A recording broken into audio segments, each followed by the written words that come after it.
வணக்கம். Gold, silver 2025 இன்வெஸ்டர்ஸ்க்கு ஒரு best அசெட்டா turn ஆயிருக்கு.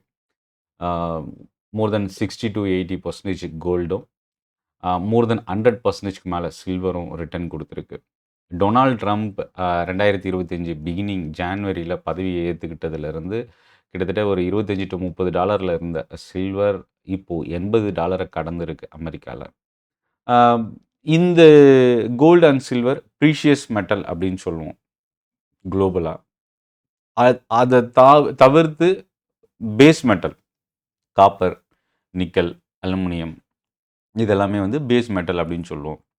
இப்போ இந்த ப்ரீஷியஸ் மெட்டல் மட்டும் ரெக்கார்ட் ஹையை உடைச்சு இன்க்ரீஸ் ஆகலாம். பேஸ் மெட்டலும் இப்போ மறுபடியும் ரெக்கார்ட் ஹையை பிரேக் பண்ணி இன்க்ரீஸ் ஆயிட்டு இருக்கு. காப்பர் $13,000 கடந்து ரெக்கார்ட் ஹை. அலுமினியம் $3,000 கடந்து ரெக்கார்ட் ஹை.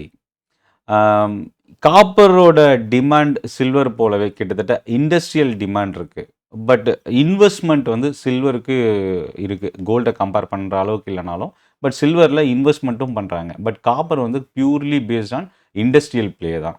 ஸோ அப்போ காப்பரோட டிமாண்ட் எந்த அளவுக்கு இன்னும் இன்க்ரீஸ் ஆகுமா? காப்பர் ரிலேட்டட் கம்பெனிஸில் நம்ம இன்வெஸ்ட் பண்ணலாமா? காப்பரோட தேவை இப்போ எப்படி இருக்குது? 2026 காப்பர் ஸ்டாக்ஸுக்கான ஃபியூச்சர் எப்படி இருக்கும்? இதை தான் இந்த வீடியோவில் நம்ம பார்க்க போகிறோம். சென்னை ட்ரேடிங் அகாடமி தமிழில் ஸ்டாக் மார்க்கெட்டை லேர்ன் பண்ணுறதுக்கான ஒரு பெஸ்ட் யூடியூப் சேனல். சப்ஸ்கிரைப் பண்ண மறந்துடாதீங்க. வர ஜனவரி 23 மதுரையில் ஆப்ஷன் ட்ரேடிங்கான கோர்ஸ் நடக்குது. 24 திருச்சியில் நடக்குது. இந்த 2 செஷனுக்கான லிங்க்குமே டிஸ்கிரிப்ஷனில் இருந்து நீங்கள் கிளிக் பண்ணி ரெஜிஸ்டர் பண்ணிக்கலாம். இப்போது காப்பர் பற்றின டீட்டெயில்ஸ் வரலாம். ஃபஸ்ட்டு காப்பரோட டிமாண்ட் எந்த இடத்துல இருக்குது? பவர் கிரிட்டில் யூஸ் பண்ணுறாங்க. பவர் கேபிள்ஸ் இதெல்லாமே காப்பர் ரிலேட்டட் எலக்ட்ரிசிட்டி ரிலேட்டட் இண்டஸ்ட்ரீஸில் தான் ரொம்ப மேஜராக ஒரு ரோல் வந்து காப்பருக்கு இருக்குது.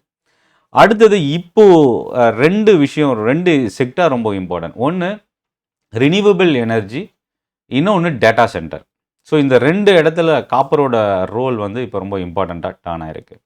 இதில் மொத்தம் நம்ம வந்து 4 பார்ட் பார்க்க போகிறோம். ஃபஸ்ட்டு விஷயம் என்னென்னா காப்பர் ஏன் ரெக்கார்ட் ஹை டர்ன் ஆயிருக்கு? எலக்ட்ரிக் வெஹிக்கிள் இவி, க்ரீன் எனர்ஜி இது பூம் ஆகிறது காப்பருக்கு டிமாண்ட் அதிகமாகிறதுக்கு ஒரு ரீசனாக பார்க்கலாம். பவர் செக்டாரும் டேட்டா சென்டரும் ஒரு இம்பார்ட்டன்ட் ரீசன்.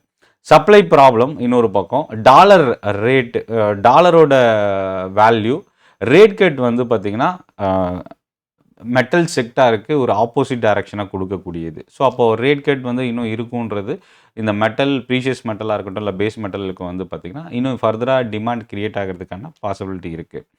ஸோ டிமாண்ட் அதிகமாகுது, சப்ளை குறையுது. ஸோ ப்ரைஸ் வந்து இப்போ ரெக்கார்ட் ஹையை ரீச் பண்ணியிருக்கு. அடுத்தது இதனால் இந்தியாவில் என்ன இம்பேக்ட் இருக்கும்? இந்தியா வந்து one of the major consumer காப்பரை பொறுத்த வரைக்கும்.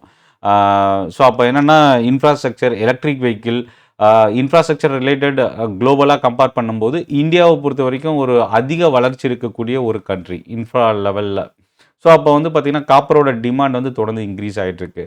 கேபிளில் யூஸ் பண்ணுறோம், ஒயரில் யூஸ் பண்ணுறோம், டிரான்ஸ்ஃபார்மர்ஸு இந்த மாதிரி கம்பெனிஸ் வந்து பார்த்திங்கன்னா பெனிஃபிஷியல் அடைகிறதுக்கு வாய்ப்பு இருக்குது. கேபிள், ஒயர், டிரான்ஸ்ஃபார்மர் கம்பெனிஸ் வந்து பெனிஃபிஷியல் அடைகிறதுக்கு வாய்ப்பு இருக்குது. காப்பர் ரிலேட்டட் ஸ்டாக்ஸ்ன்னு வரும்போது மைனிங் கம்பெனி காப்பரை வந்து ப்ரொடியூஸ் பண்ணுற மேபி உருக்கி இங்கே ரீட்டெயிலுக்கு எடுத்துகிட்டு வர கம்பெனிஸ்க்கு இது ஒரு பெனிஃபிட்டாகவும் பார்க்கலாம். அதில் வந்து நேரடியாக காப்பர் மைனிங்கில் இருக்கக்கூடிய ஸ்டாக்குனா இந்துஸ்தான் காப்பர் சொல்லலாம். ஒன்லி டெடிக்கேட்டட் காப்பர் மைனிங் வச்சுருக்கிற கம்பெனி. இது ஒரு கவர்மெண்ட் பிஎஸ்யூ கம்பெனி. ரெண்டாவது வேதாந்தா. வேதாந்தாவில் வந்து பார்த்திங்கன்னா காப்பரோட எக்ஸ்போஷர் இருக்குது. பட் ஆனால் ஜிங்க், அலுமினியமும் இவங்க ஒரு டைவர்சிஃபைடு மெட்டலாக வச்சுருக்கிறாங்க. கமாடிட்டி அப்சைக்கிள் பெனிஃபிட்ஸ் வந்து வேதாந்தாவுக்கு இருக்குது. மூணாவது ஹிண்டால்கோ, வேதாந்தா போலவே. ஆனால் ஹிண்டால்கோவில் வந்து பார்த்திங்கன்னா அலுமினியம் வந்து மேஜர். அலுமினியமும் இப்போ ரெக்கார்டு ஹை, காப்பரும் ரெக்கார்டு ஹை. ஸோ இப்போது இந்த 3 கம்பெனிஸ், ஒரு பிஎஸ்யூ 2 ப்ரைவேட் பிளேயர்ஸ் பார்த்தோம். இதை தவிர வேறு ஸ்டாக் மார்க்கெட்டில் டைரக்ட் இம்பேக்ட் இருக்கக்கூடிய கம்பெனிஸ்ன்னு பார்த்தீங்கன்னா பாலிகேப், கேஇஐ இண்டஸ்ட்ரீஸ், ஆர்ஆர் கேபிள், ஃபினோலெக்ஸ் இந்த மாதிரி கம்பெனிஸ், அதே போல் ஹேவல்ஸ் இந்த ஸ்டாக்ஸ்லாம் நம்ம கவனிக்கலாம். காப்பர் ப்ரைஸ் இன்க்ரீஸ் ஆகிறது இந்த கம்பெனிஸ்க்கு நெகட்டிவாக இருக்கிறதுக்கும் சான்சஸ் இருக்குது. இதை தாண்டி இப்போது இன்வெஸ்டர்ஸை பொறுத்த வரைக்கும் electric vehicle segment, renewable energy, power infrastructure இந்த கம்பெனிஸ்லாம் நம்ம வாட்ச் பண்ணலாம். இப்போது காப்பர் ரெக்கார்ட் ஹை போயிருக்கு, அலுமினியம் ரெக்கார்ட் ஹை போயிருக்கு. இதில் என்ன ரிஸ்க் இருக்குது இன்வெஸ்டர்ஸ்க்கு அப்படின்னா, மறுபடியும் இந்த ஸ்லோ டவுன் ஏதாவது ஸ்டார்ட் ஆச்சுன்னா காப்பர் ப்ரைஸ் இறங்க ஆரம்பிச்சிரும்.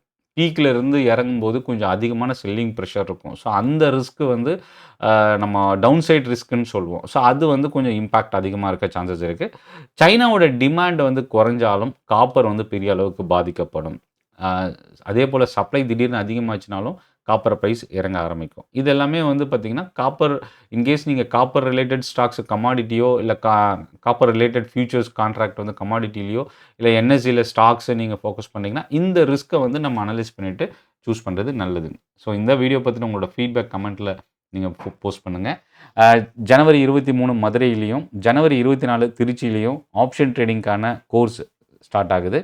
அதுக்கான டீட்டெயில்ஸ் லிங்க் வந்து நான் டிஸ்கிரிப்ஷனில் கொடுத்துருக்கேன். நீங்கள் யூஸ் பண்ணிக்கலாம். இது ஒரு ஃப்ரீ ட்ரைனிங் செஷன். கலந்துக்குங்க, மிஸ் பண்ணிடாதீங்க. நன்றி, வணக்கம்.